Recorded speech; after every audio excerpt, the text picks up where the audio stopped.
transparency and the democratic institutions of our country under the People's Progressive Party civic administration. Guyanese, Guyana stands at a critical moment in its history. Our country is experiencing unprecedented economic expansion driven by our oil resources. We must point out, for clarity, that the PPP did not create the economic boom we are experiencing, and their claim to and the execution of governance is misplaced and tremendously faulty. At the very same time that our national wealth is growing, the democratic institutions designed to protect your rights are being systematically eroded and thus weakened. Whenever those institutions are used, those attempts are biased and very prejudiced. Democracy does not survive on economic growth alone, as you may well understand. It survives on transparency, accountability, fairness, and respect for those institutions. Those pillars are continually under serious threat and continue to affect us under this PPC government. Over the past several years, we have witnessed a very troubling pattern, a troubling pattern of governance under this government, a pattern that seeks to centralize power, control the national narrative, weaken independence, and weaken oversight, until the democratic playing field in the favor of the ruling party. One of the clearest examples of this democratic imbalance is the misuse of state media. Frankly speaking, the dictatorial, self-serving use of the National Communications Network, NCN. International elections observers have already warned the nation about this problem. The European Union Observation Mission reported that Guyana's media landscape during the last election was highly polarized and that the state-owned media overwhelmingly favored the PPPC government. That government is evil and willing to go to any length to dictate to and dominate people. Monitoring conducted by the EU observers found that the state broadcasters, including, as I said, NCN, the Voice of Guyana, dedicated about 92 to 98% of the majority of election-related coverage to the government, while opposition voices were given minimal exposure. This must stop. State media funded by taxpayers must serve the entire nation and not operate as a propaganda arm of the PPPC. Starbuck News is going out of business and is owed over $80 million. And no doubt, the trajectory leading them out of the market is as a direct result of what is owed to them. Guyanese, daily we continue to see decisions by the PPC government that reinforces the bias. For example, there's been instances where only the state broadcaster, NCN, was allowed to cover important parliamentary proceedings, while independent media outlets were excluded. The PPPC's actions undermine transparency and deny Guyanese people the full and balanced information they deserve. And equally troubling are the broader concerns raised by the international observers about the fairness of the political environment in Guyana. Reports from the International Election Observation Missions have highlighted the misuse of state resources, weakened campaign finance regulation, and unequal access to media as problems that give the PPC government an unfair advantage. When a government has an unfair advantage, they use it against the people. These are not wild claims, Guyanese brothers and sisters. These are the findings documented by respected international institutions that monitor democratic standards around the world. And despite these warnings and recommendations, the PPC administration has failed to implement meaningful reforms that would level the playing field and strengthen public confidence in our democratic systems. The problem goes even deeper than media bias or election rules. It extends to broader weakening of institutions that are meant to safeguard accountability. While in opposition from 2015 to 2020, This very PPPC government was loud and repetitive about the good governance and what it should be. And now in government, they are enemies of those very statements. When the executive arm of government dominates state resources, influences public institutions, and controls the information environment, the citizens are trapped and democracy itself becomes very fragile. In Region 6, the PPC-dominated Regional Democratic Council moved a motion quite recently to eliminate the statutory provision which allowed urgent matters to be discussed. Now, opposition councillors have to write to the clerk of the council at least 1 hour before meetings to raise urgent issues affecting our brothers and sisters in the ancient county. Guyana's rapid economic transformation makes the protection of democratic institutions even more urgent, so the small man is protected.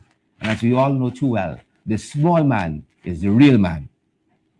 Countries blessed with natural resources often face the risk of what economists call the resource curse, where wealth becomes centralized, institutions to steer the government clear of that. Guyana must not follow that path.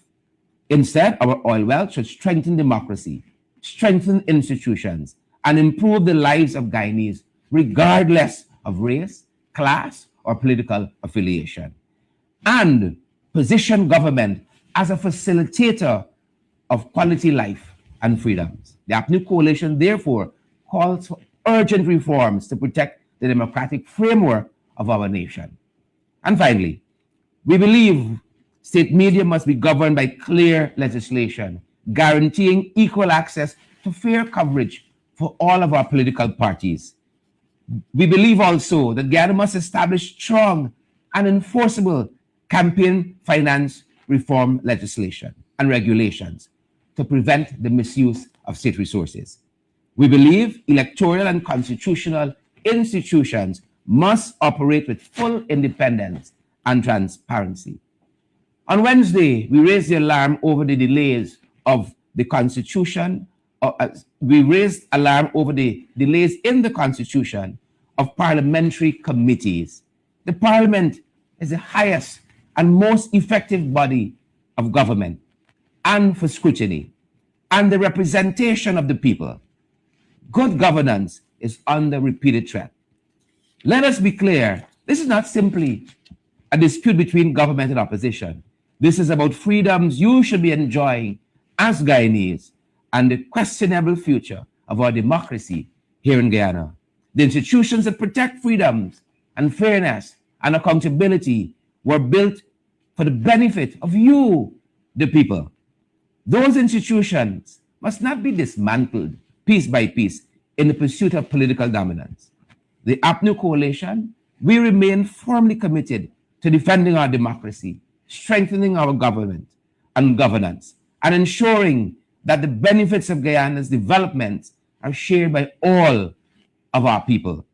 And we call on all Guyanese and civil society, the private sector and independent media as well, and the international community as a stakeholder to join us in protecting our democratic institutions. APNU is committed to providing leadership on these issues, and we advocate that citizens be involved in the path this takes us as a nation. We must engage now or suffer in the long term. Guyanese, we lost 2 children very recently in bachelor's adventure, and my colleague Ganesh Maipal is going to speak to this at length.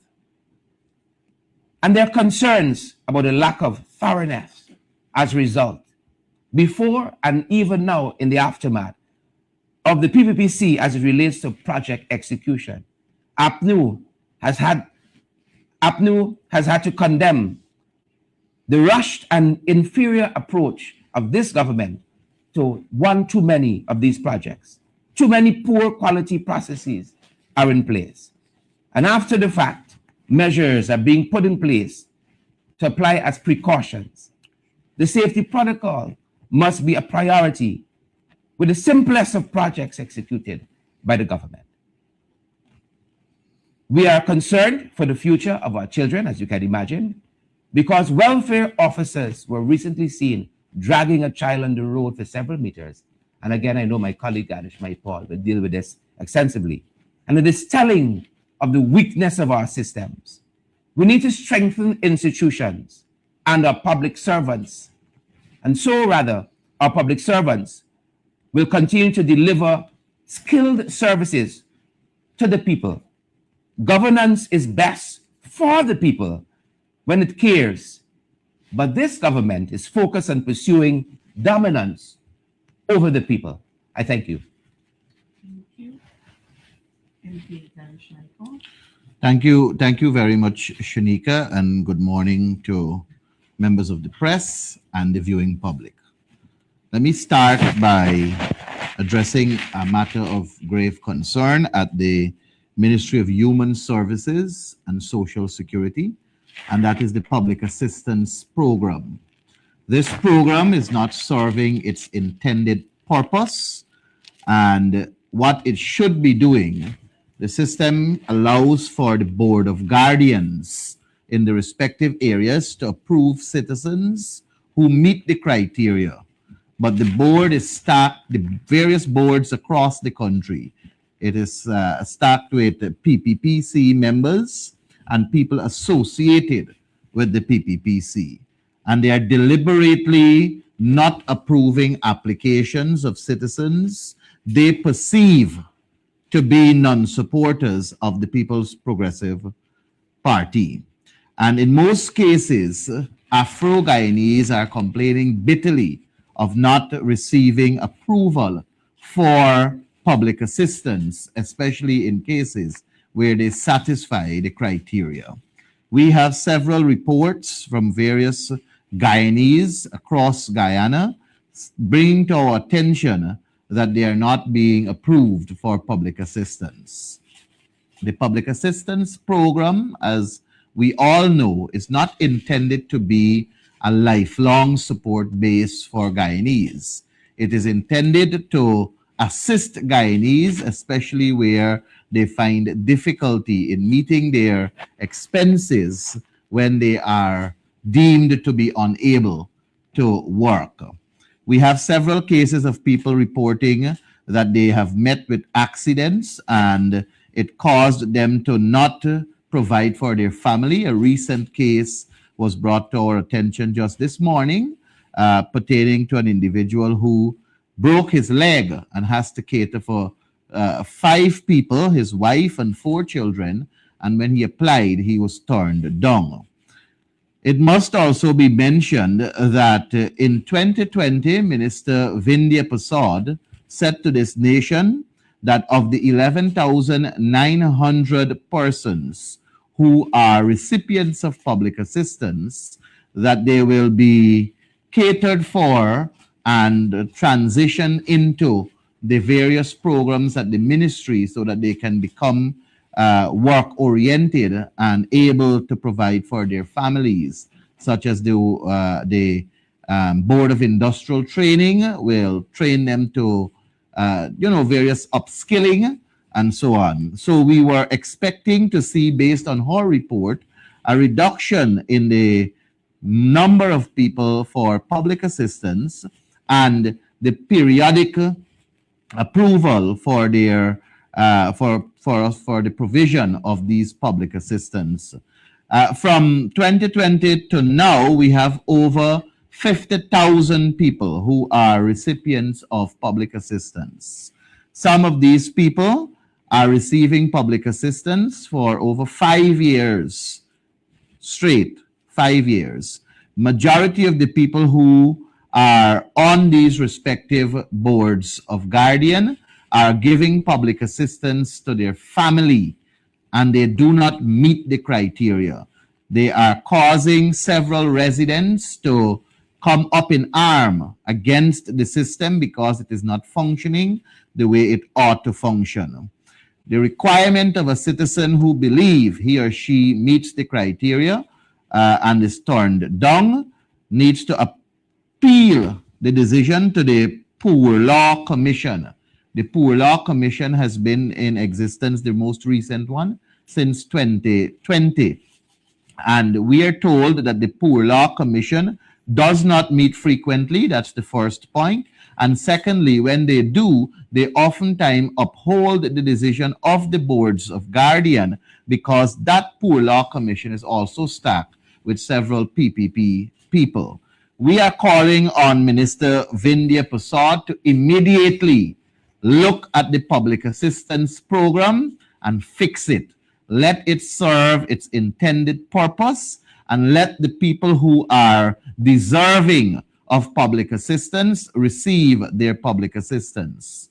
And if they do fix that program, we are going to see a significant amount of people who are on the list currently removed from the list, and several people who are deserving to be on the list of recipient for public assistance be on the list.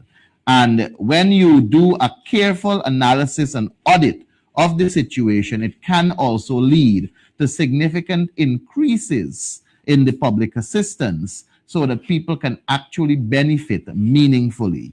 As I am on the Minister and Ministry of Human Service and Social Security, I would also like to speak to the dragging of that school child on the road at Stabrook area. We have received reports also that at the Child Care and Protection Agency, there are several officers who have been catapulted to senior positions within the Child Care and Protection Agency, and they do not possess the necessary practical training skills to handle situation on the ground. Yes, they are social workers who have passed various online courses and the like to be associated with child care and protection matters, and they have been good in their theory, but they lack the practical experience, and that is why we are seeing situations such as this.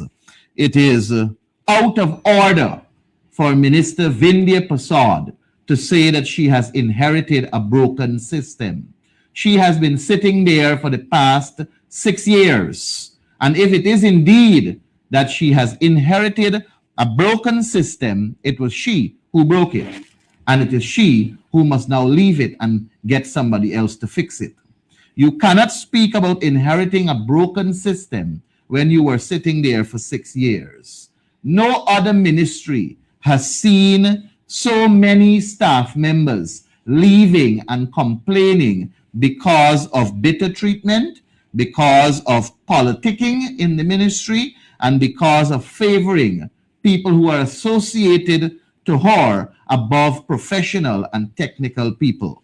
The Ministry of Human Services and Social Security is not a political ministry per se. It is a ministry that ought to look after people's interests. It ought to focus on human services and social security for all Guyanese. And so far, it is quite clear that that minister and the ministry have failed to satisfy their basic mandate. If Minister Vindhya Prasad cannot come to grip and accept that she's failing at that ministry, then she is basically useless in that position. I know she's doing a good job at the Guyana Hindu Dharmic Sabha, and perhaps there is where she should return and stay and allow the ministry to be run by a competent person who will deliver service to the population of Guyana. I now turn my attention to the Small Miners Association in this country, especially those in Region 9 that are expressing great dissatisfaction at what seems to be an intended visit by Minister Vikram Bharat to Region 9, more so the South Rupununi, and he is expected to go there to seek approval from the Tushaus, 14 Tushaus in the South District, to give the Marudi Mountain area a lease to a Brazilian entity. The small miners are complaining bitterly that they are being left behind, that they are not being catered for, and that the Ministry of Natural Resources seem not to be interested in addressing their plight as they struggle to make ends meet.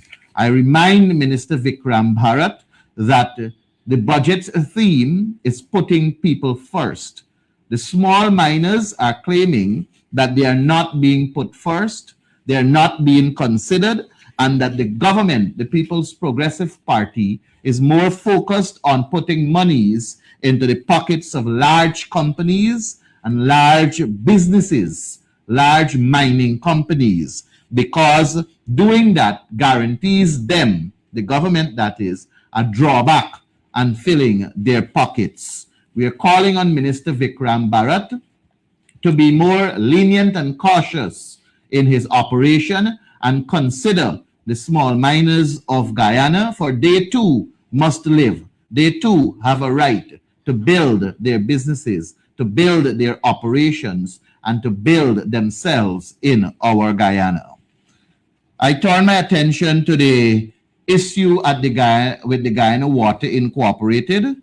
The two beautiful children, Jaden and Tiana DeCourt of Melanie East Coast Demerara, who lost their lives. The APNU previously expressed condolences and sympathy, and I'd like to reiterate that we do sincerely express our deepest condolences to the family, but we are hurt and we are angry at the same time with the executing agency, that being the Guyana Water Incorporated, and at the government's negligence in how they treat construction work across this country. Clearly, occupational health and safety measures are not a priority in the government agenda as they execute these various projects across Guyana. We believe that the monitoring of these projects also is not of importance to this government, and it should not be like that. The executing agency has a mandate, has a responsibility to ensure that precautions are taken and that we operate in such a way that we try our best to remove the likelihood of these kind of activities occurring. You know, I remember when I did my driving tests, the theoretical part of my driving test, and I was told by the lecturer at the time that when you are driving on the road, you must consider yourself as the only sensible person, and every other being on the road in a vehicle, they are not as sensible as you. And it is in that same context that I want to say to the government of Guyana that when you're executing these projects, you must consider yourself as the entity to take all necessary precautions, because you never know what can happen. It is sad that this has happened. It is not the first time something like this has happened in our country, where people, and more so children, lost their lives because of this kind of neglect, this kind of incompetence, and this kind of non-focus on occupational health and safety measures and proper monitoring techniques at the various projects that are being executed. I therefore call on government to up their game and ensure that they focus on putting measures in place to safeguard our children and Guyanese as a whole when you're executing these projects. Several people are complaining that several projects in their respective areas are moving very slow, and in some cases, they are creating great inconvenience to their livelihood. That should not be. I now turn my attention to the Citizens Connect app, which was launched a couple of days ago, which I do believe is a good initiative. But what will make it fail is the fact that there are several incompetent people in these various ministries, departments, and agencies. And because there are several square pegs in wrong hole, the matters that will be brought to the attention of these various ministries will not be addressed in a timely manner, and we will have people who are not qualified and capable to handle the job. When you take political people and put them in positions of service providers, they will be partisan in how they execute their functions, which we have seen over the years with the People's Progressive Party. So to fix the public service doesn't simply require putting a Citizens Connect app in place. It requires hiring professional people. It requires ensuring that the public service of itself is fixed, and it requires paying people livable wages to make them happy so that they can deliver service comfortably to the Guyanese people. And finally, I remind President Irfan Ali that in December of 2025, he said, and I quote, "We have triangulated the entire licensing process, and where discrepancies exist, action will be taken. Those who obtain the license without meeting the requirements have 6 weeks to surrender them. After that, we will publish the names, suspend the license, and prosecute all involved," unquote. Irfan Ali, 6 weeks ended in January of 2026. There is no list of names published. I don't know if it is because Irfan Ali may have seen his own name on the list that he's not publishing it, or because there are several friends, family, and favorites of the People's Progressive Party on the list. But I remind him, you cannot promise the Guyanese accountability, transparency, and good governance in words, and when it comes to you delivering via action, you go silent. Fix the system, fix the country. You're there for that purpose. I thank you. Thank you. At this time, I will open the floor for questions on the press statements.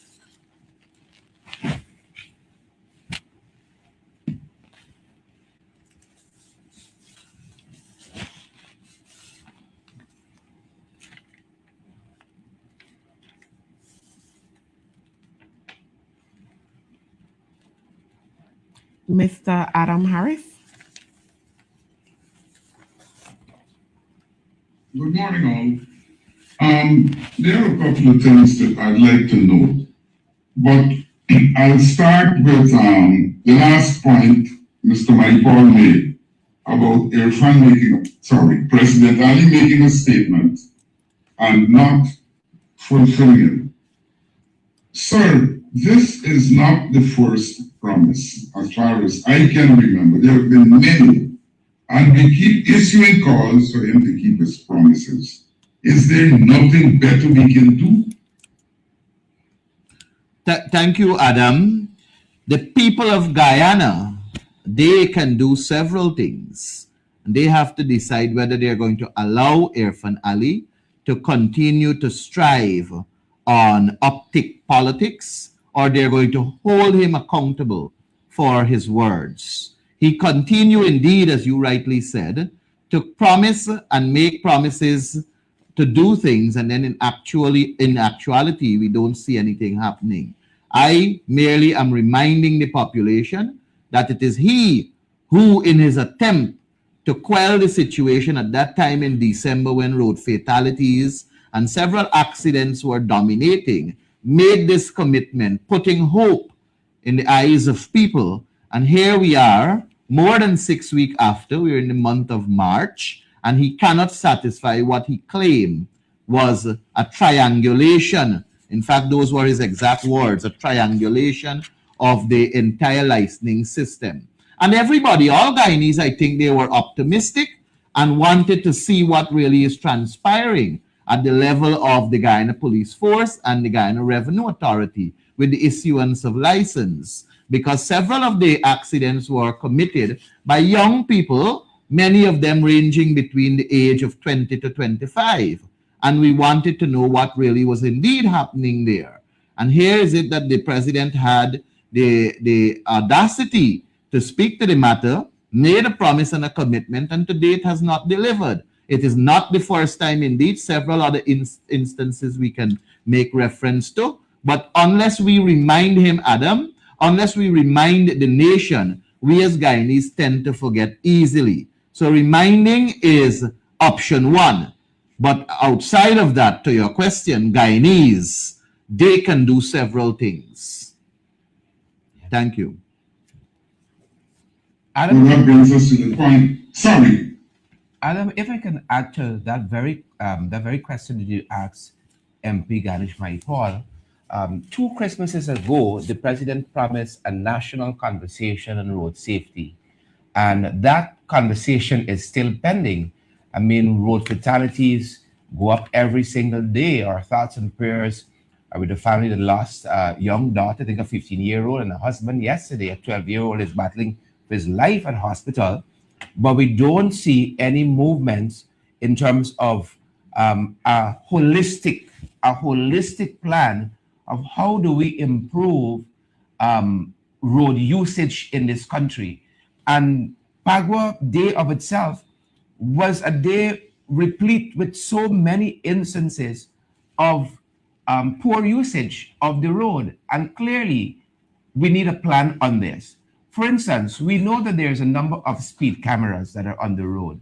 But besides telling us any given week, the Guyana Police Force, how many persons were speeding, we don't know how many persons are being prosecuted successfully using those cameras that are set up at various points throughout this country. And even when those cameras are set up there, how have we seen a decrease in speeding? If you're saying that is one of the mechanisms, are we seeing a decrease in speeding? I don't see a decrease in the number of police roadblocks or policemen on the road stopping cars or that kind of thing. So we need a broader conversation that we have been having, and I agree with the MP fully on this issue. The promises are there, but then when you measure them, you always find this government wanting, and that's going to continue to haunt us for a very long time. I don't want, Adam, I don't want us to utilize all the time on the matter, but something that also struck me is when I drive on the east coast of Demerara, the old line top, and I see how they have expanded the road there, the road network, and I look at how close the road is to people's homes, it is kind of frightening too. I don't know what kind of plan this government is working with, but I fear to live so close to a major road network. I fear to live so close to ongoing and incoming traffic. So I don't know what is it that the government is really doing, if they're waking up one morning and deciding that, well, we're going to expand here or we're going to expand there, and they're doing so many expansions and so on. If it's done within the purview of understanding the boundaries, understanding the importance of distance and where traffic must flow versus where people can walk, where people live, and all of these things. I don't know if we are creating an environment where we are going to have unnecessary accidents and so on, but all of these things require good planning. It requires professionals to guide, and it requires surveys and studies to be done. We must not see surveys and studies as a waste of resource. We must see it as meaningful investment to give us great returns in the end. Thank you.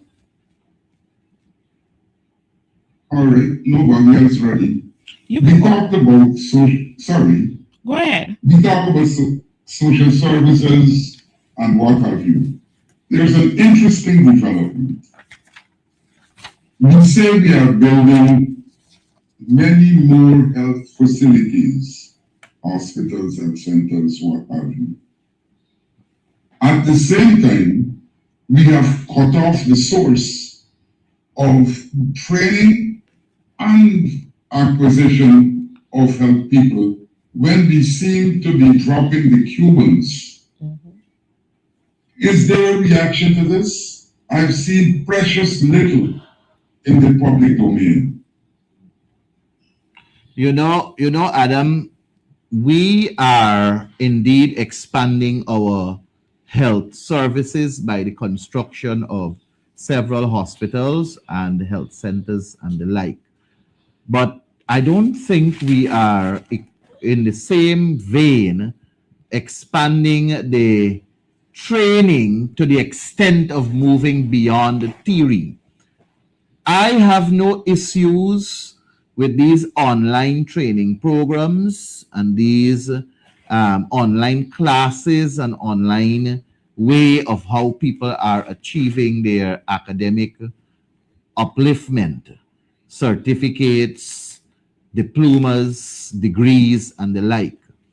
But nothing for me can replace physical presence at a university or at an institution where you get to interact with fellow human beings during the courses and where you get to be exposed to practical skills in labs and so on as you perform your function. I have found that physical presence has tremendous benefits. And I will use your question to, at this time, call on institutions such as the University of Guyana and other facilities, especially those that certify medical practitioners, to engage more in physical training, not to do away with theoretical training via online platforms, but engage in more physical training so that we can better equip our men and women who are in the medical fraternity and other programs also to better serve the people of Guyana and take up the positions that are available at these respective institutions that are being constructed so that the service is not just seen as good buildings but can be measured by good service being provided to the citizenry of the country. The Cubans have done fantastically well for Guyana. I agree with you. And I do believe that there has to be a discussion surrounding how we move towards not necessarily replacing, but filling the gap to ensure that our health sector is compensated with adequate personnel to deliver good health services. And the point Ganesh raises is a very important point. We sat and heard in the National Assembly, very erroneously, the government said quite recently that Guyanese are no longer going to bump in for medical care. And that is not so. Guyanese still pour over the borders in Region 9 by the thousands to receive health care in Brazil because it's much better health care than is had here. And the MP is right again in terms of filling the gap. Nobody would contest the quality health care you would get in terms of the tutoring, in terms of the literature and everything else with our Cuban health professionals. Nobody would doubt that. It's whether we can fill the gap with equally astute personnel. That is important. And as well, I don't want to hear Frank Anthony or Vindia come in the National Assembly. We don't want to hear them say the system has improved. Let us employ, since we have the oil money now, independent organizations who can do that work, who can come in very quietly, analyze the system, appraise the system, and tell us on a yearly basis how the quality of service that is being given at our institutions is important. That is what matters, and not what, because we know the government can parse the language. We know they can play the politics on us. We want to see independent organization, and there are many of them out there who can do this kind of qualitative work and tell us how we are improving this system. And you know, Adam, before you go or anybody else comes in, we have to also be cognizant of the fact that building several hospitals and health facilities, that's one thing. But people go to health facilities because they may have health complications or accidents, medical checkups, and so on. But we have to have a holistic approach as a government so that we can minimize the amount of people who go to health facilities. And what do I mean by that? I mean, if you have an agriculture ministry that seeks to promote organic food, that seeks to promote healthy eating, that seeks to promote planting your own food, growing your own food in a more in a broader scale so that people will take good care of themselves, so that they will live healthier lifestyles. If we have a Ministry of Health that focuses on educating and sensitizing a nation on the value and importance of exercising, if we have a Ministry of Home Affairs that speaks to road traffic and safety measures in a greater scope, if we seek to address at public works the construction of these roadways in such a way that we have proper signage, we have all the different necessary things to reduce accidents. The government has to work in a holistic pattern so that we don't show off constructing 50 more hospitals, but yet people are dominating the 50 more hospitals. Is that what we want? Do we want the hospitals to be filled? Do we want people to visit the hospitals frequently? Or do we want them to live healthier lifestyles? And do we want them to live longer so that they don't necessarily have to depend on hospital care or hospice care? So the government has to function more holistic and together in conjunction with one another to better the lifestyles of Guyanese. And instead of showing off perhaps the construction of several hospitals, we can show off the construction of a better University of Guyana, an expanded university in Region 2, in Region 10. We can divert resources to more meaningful, not that hospitals aren't, they are, but institutions that can uplift our people, more technical institutions across the country that can train our citizens in various skills. Those who may not be academically inclined, they can learn a trade. Expanding the board of industrial training. So we have to measure our work differently. And we can't have one ministry celebrating one set of hospitals while another ministry is actually doing little to nothing, causing people to go to these hospitals. Thank you.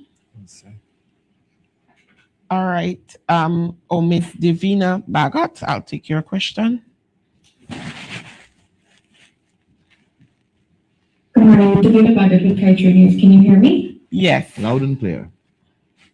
Okay. I want to take us back to MP Sherrod Duncan's statement that he presented earlier. Mr. Duncan, do you plan to take any further action in relation to the Speaker's rejection of your motion on media access to Parliament? Divina, good morning and thank you for your question. Yes, Divina, we are a political party and all of the tools in our tool chest will be used. Our local parliament is part of several parliaments internationally, and the whip will be writing to those parliaments about the descent of our parliament into autocracy and not broadening the democratic process. And so we will be looking at this.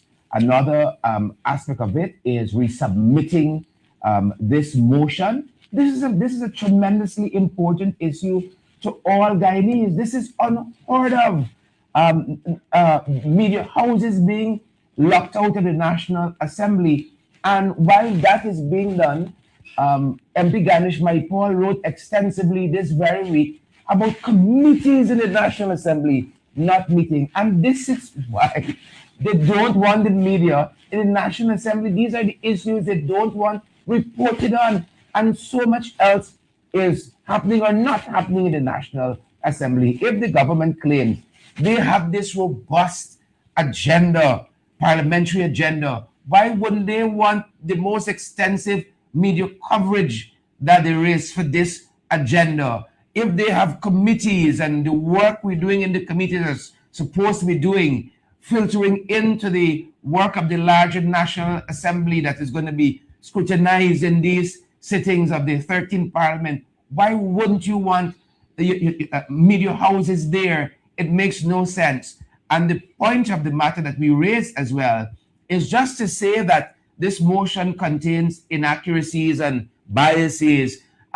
It is not to do it justice, where the Speaker does not even point out where that is concerned. But we understand what is happening here. The speaker is taking a cop out because the government does not want scrutiny of their work and oversight in the National Assembly. He is playing politics in this regard. That is our consideration on this matter. Thank you. Thank you. And earlier you spoke about government's lack of transparency at a time when the nation's oil sector is rapidly expanding. How does APNU intend to press government in this regard? And are you concerned at all about the lack of press conferences that we're seeing right now by the administration, as well as post-cabinet briefings, which have been dormant since this party returned to office? Yeah. And all of this concerns scrutiny. I mean, we've raised this in the National Assembly. I have no doubt my whip is going to jump in. But for instance, we used to have some quote unquote end of year press conferences, even if we didn't have access to the ministers on a daily basis. Now, I saw just two ministries, interestingly, in 2025. I saw the Ministry of Housing. The minister gave, I think, a 27 minutes video statement. There was no media interaction. And then I saw the Minister of Agrarian Affairs spoke about 13 minutes in another video statement. And that was the sum total of end of year press conferences for the government. And all of it is to avoid scrutiny. Now, if you're doing all this work and you're putting people first, wouldn't you want to engage the public? Would you want to engage members of the media fraternity to tell of all this goodness that you're doing out there? And the fact that they're shying away from really robust engagement with meaningful media houses like yours, Davina. I hope that they're paying you guys too, and you don't end up like Sabbath News. I would hate for that to happen, because you know that Kaito News, I think you're still with Kaito News, is one of those last really and truly great newspapers in this country that has really stood in defense of the people of this country for a very long time. So I hope they're paying you guys the ad money that they owe y'all. But this is why we believe that they're not having these post-cabinet briefings. And we believe really and truly that Mr. Jagdew has run out of steam, and so he has run off of his Thursday press conference briefing. Because it's only so long you can bluff, you know. It's only so long. But we want the robust engagement with the media, and that is why, as a government or as an opposition, we like it as a government, that we'd never shy away from engaging the media consistently on matters of national interest, as against on the sidelines of meetings or conferences or, you know, something else. The media barely getting some face time with government ministers who are handling $1 billion portfolios. All the more reason why we should have seen an acceleration, a proliferation of engagement with government ministers and the government by and large with media houses through press conferences, through all of those engagements you have outlined. And we are seeing a significant diminution of those engagements, sadly. You know, Davina, I will only add to what Sherrod has said to say to you that as long as government officials are hiding from media scrutiny, it means that they're engaged in crookish behavior and they are afraid of being exposed for their corrupt practices. As long as you're a government official and you are prepared to face the media, it means that you are honest in your dealings. But if you are going to run away from the media and escape media scrutiny, it means you're in crookish activities. You spoke about the oil sector and the oil boom with the monies that we're getting from the oil sector. A responsible government would have told its people what are the specific projects the oil monies are being spent on. We don't see that. You know, and it goes to a broader thing that is something that I should address also. All monies that are considered as revenue to the country should be in the consolidated fund. All monies that are revenue should go into the consolidated fund. And at the time of budget preparation and budget passage through the National Assembly, monies are taken out or should be taken out from the consolidated fund and associate itself to various ministries, departments, and agencies. We don't see that with this government. We have several agencies that are generating revenue and they are not being placed in the consolidated fund. So when it comes now to budget scrutiny, these agencies get away because the speaker claims that they are not receiving funds from the consolidated fund. That was experienced at the last budget estimates that we had the consideration. When you look at the Guyana Gold Board, when you look at several other statutory agencies, because they generate their own fund and then they move into allocating back for the new year, their presence in the national budget books is just for information purpose. What nonsense is that? You are supposed to take all the revenue from these state agencies and put it into the consolidated fund. You're supposed to, as the Minister of, was it finance with responsibility? Minister of something of responsibility for finance. His name so long that he doesn't even have the height for the name. But the point I am making is that as the senior minister, you're supposed to tell this nation the sum total of the consolidated fund so we know how much money we have as a nation. But there's several various operations going on, and that is where the thievery, that's where the public thievery is also happening. I've spoken about the Lotto Fund. Every year prior to 2020, from 2015 to 2020, the Lotto Fund has been putting into the consolidated fund 600 million, 700 million, and thereabout. Last year, I think they only put $300 million. So where is excess money gone? What have they been using the Lotto Fund to do? This government must come clean with the Guyanese people. The Lotto funds generate billions of dollars, and it is used as a slush fund to facilitate activities of this government, and I believe they're pocketing money from it too. We need to have an audit of the Lotto Fund. We need to know where the monies are going, and we need to ensure that all monies generated as revenue from all the agencies across the country, they go into the consolidated fund, and then it is being put to various ministries as expenditure in respective budgets going forward. We don't have such a system. It is a practice right now that facilitates corruption. It facilitates non-transparency and unaccountability, and it's a great shame on the government for having such a practice. Yes. And Divina, in addition to that, we know how Culture News has been on the forefront of highlighting what is happening in the oil and gas sector, the oil sector in particular now in this country, and it's to the credit of the great newspaper that Culture News is. But we want to underscore too that we're hopeful that independent entities like the EITI continue to do their work, and the government allows them to be independent in giving oversight to this extractive industry sector. I was aghast, as much as the nation was, to hear the Minister with responsibility for this sector, Vikram Bharat, state that to bring the Petroleum Commission into operationalization would be to slow down the pace of the industry.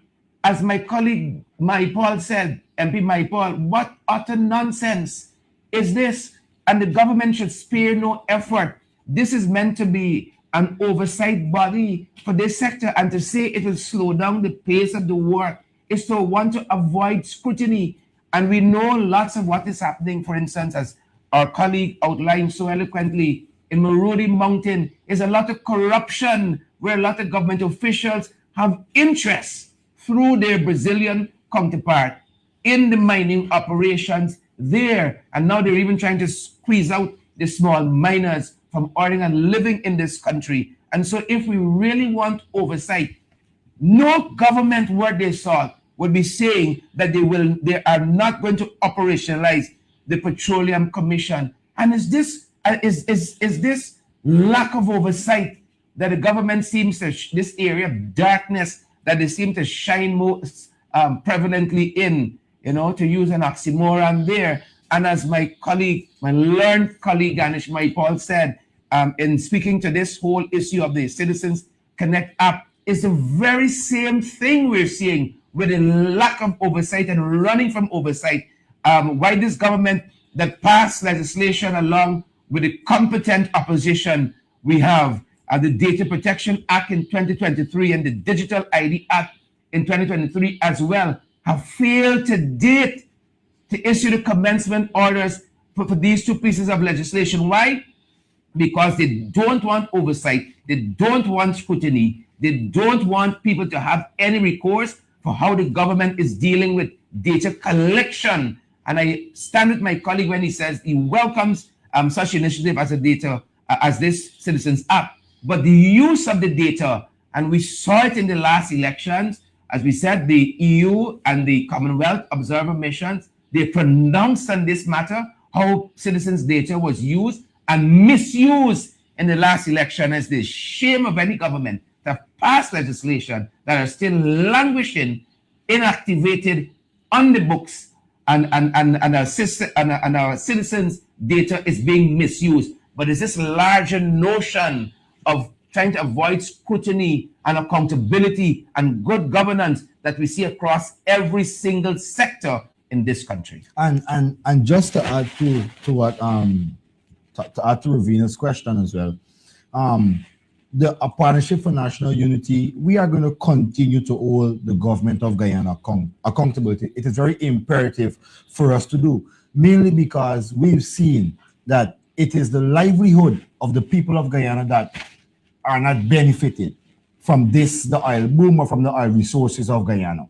Also, I want to say kudos again to Kaitro News, who continues to be one of the pillars of Guyana's media landscape, because they continue to highlight the plights of the people. They continue to show where the oil resources is going and where it's not going. But also, the government, they have equipped some other media entities.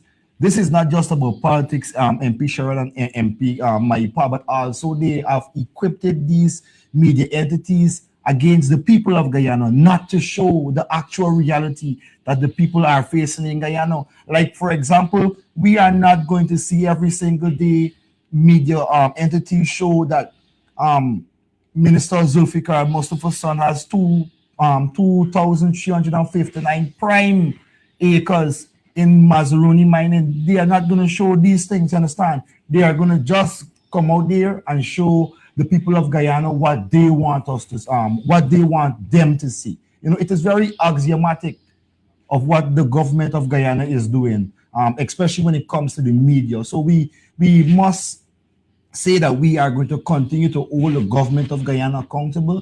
We are going to continue to fight for the people from Burima straight down to Mackenzie in Guyana. We are going to continue to highlight the plight that the people face in Guyana too as well. Thank you.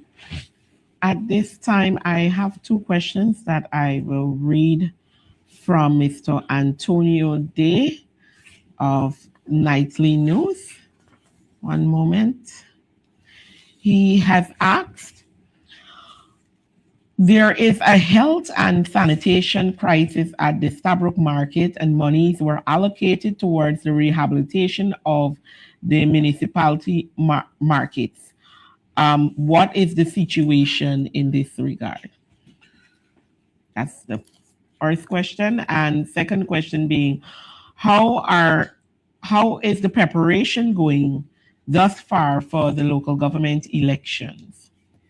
Let me jump in before MP Ganesh Maipal comes in there on the market issue. Suffice to come back to the data, the Citizens Connect app. Now, if citizens had raised these market repairs through this app, we need our markets repaired, and monies are voted in to repair these markets, right? Who is there? Who is the entity behind the app that is facilitating the speedy response to these queries or recommendations that are coming in? And I allow MP to take it from there. Well, I will start by saying that I think these markets have been well ventilated in the public space, but nothing is wrong reiterating that there are several markets across Guyana where monies were budgeted last year and spent out. And we do not see the equivalent work being done with the associated sums. Stabroek Market, for example, $200 million in 2025 was spent out. And the claim is that that money was spent on the roof of the market.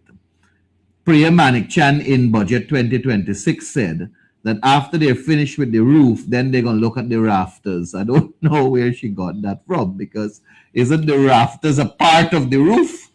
But the fact of the matter remains that I think a lot of thievery is going on with the sums that are associated to these various markets.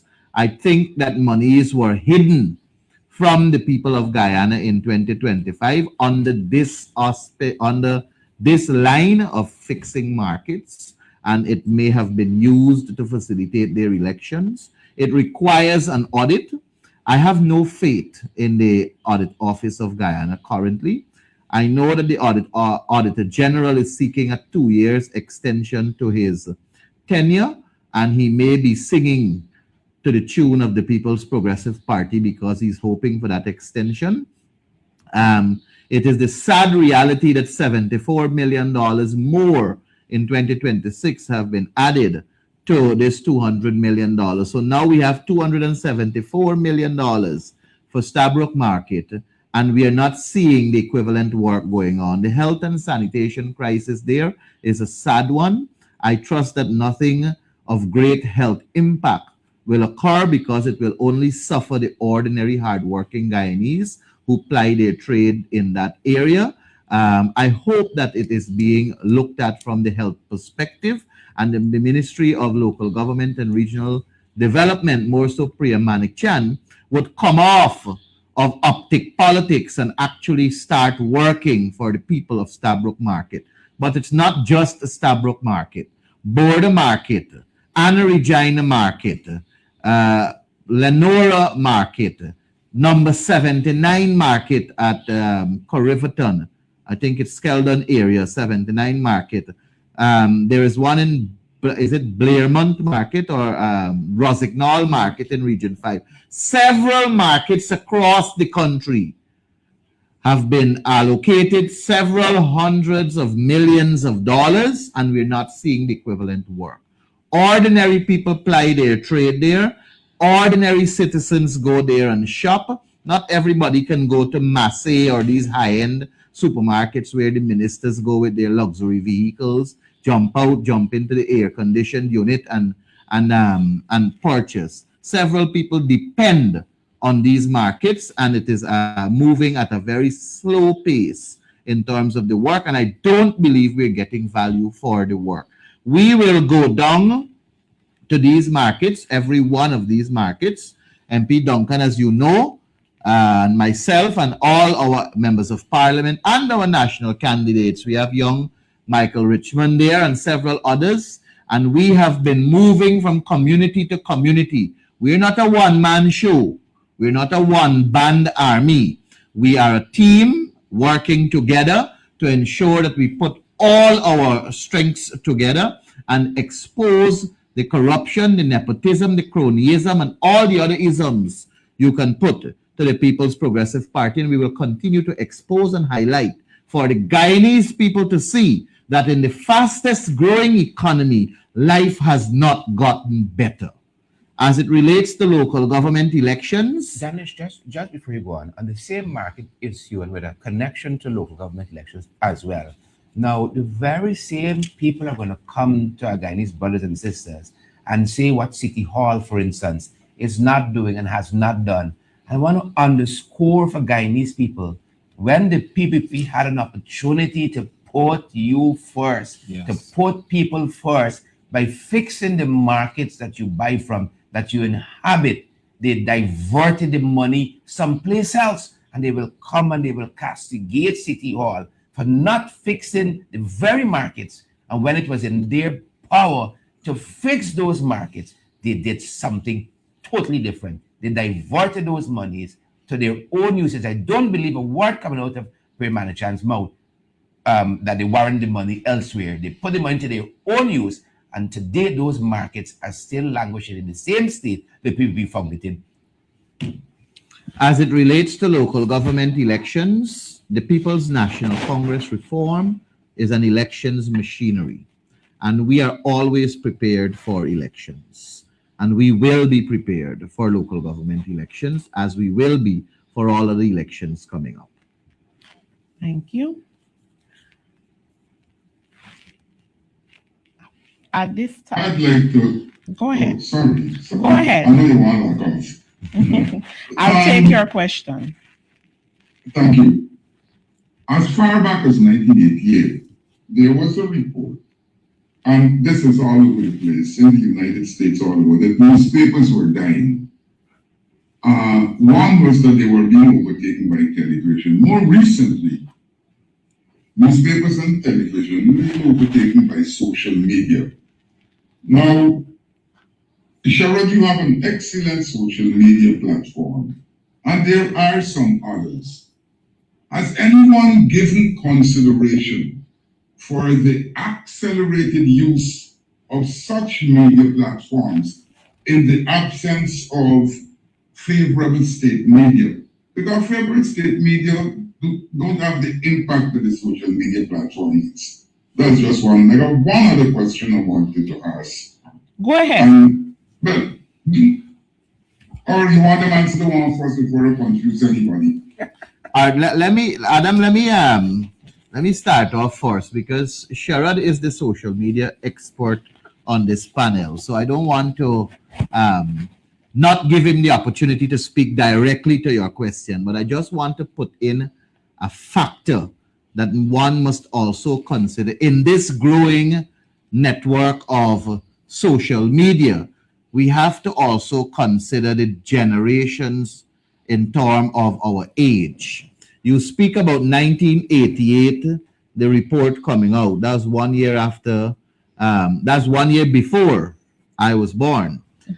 So I say that to say that even though I am a young 36, there are several things that are happening in social media that my son has to teach me about, and he's just 13.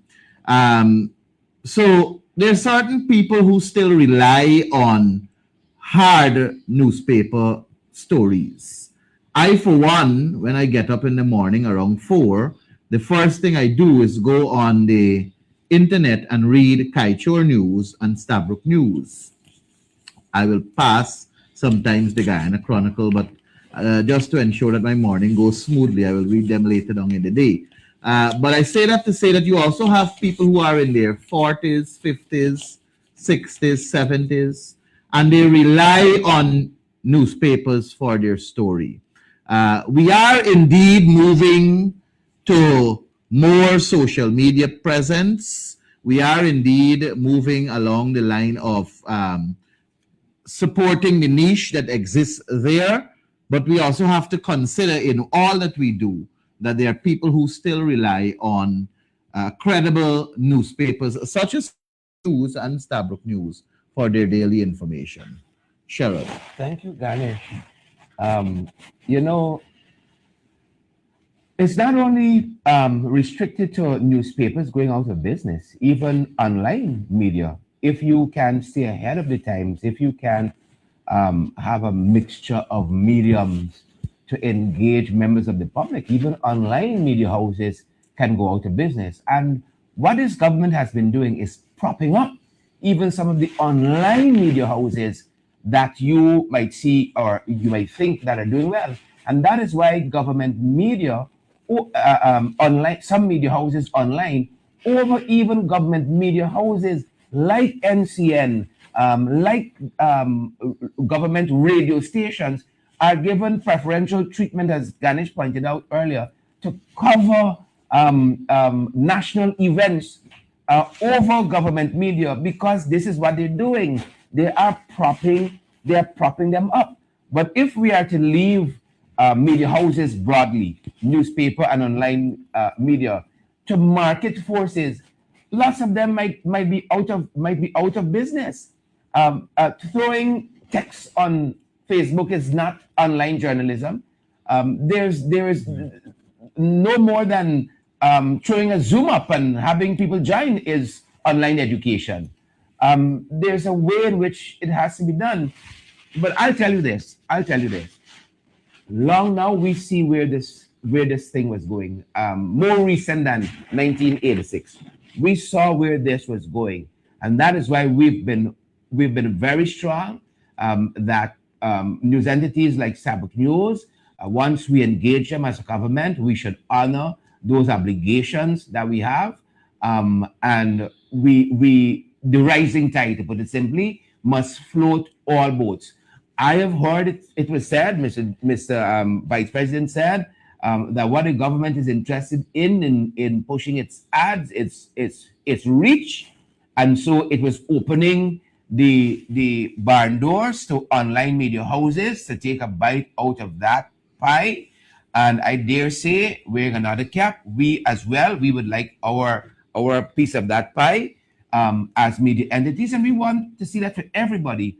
What we do not want is unfair treatment, where there's a set of sacred cows who continue to be protected, who continue to be poured into, as against some other media entities. Let 1,000 flowers bloom. And that should be the attitude this government has to media, whether print or online media houses. Let 1,000 flowers bloom. But we don't think it's going to happen again, because we see where the government is going with policies and programs, and the need to avoid oversight. They want, as our young colleague, Mr. Richmond, pointed out, they want a certain kind of narrative out there. And so they will restrict media houses from the National Assembly. They will restrict media houses from covering certain events, because they want information skewed in a particular direction. Adam, Guyanese have to be careful what kind of Guyana they are creating. The government is doing one thing, yes, but we as Guyanese cannot sit silently and allow a Guyana that will ultimately destroy the future generation. I spoke earlier about online courses versus physical presence at lecture rooms and campuses and so on. And it is the same I will juxtapose to your question. You came from a school in journalism that taught you the importance of integrity as a journalist. I can also point out to Demerara Wave with, what's his name? Dennis Chabral.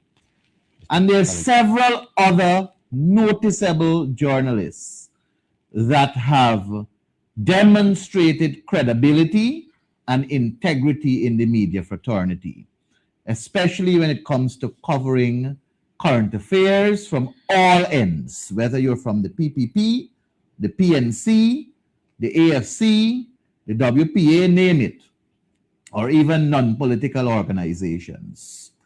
But what we see from the People's Progressive Party is an attempt to shy away with integrity and credibility and put money into the pockets of some young journalists, sadly so, specifically to carry their narrative. And they're doing it with the political expectation of promoting them as good.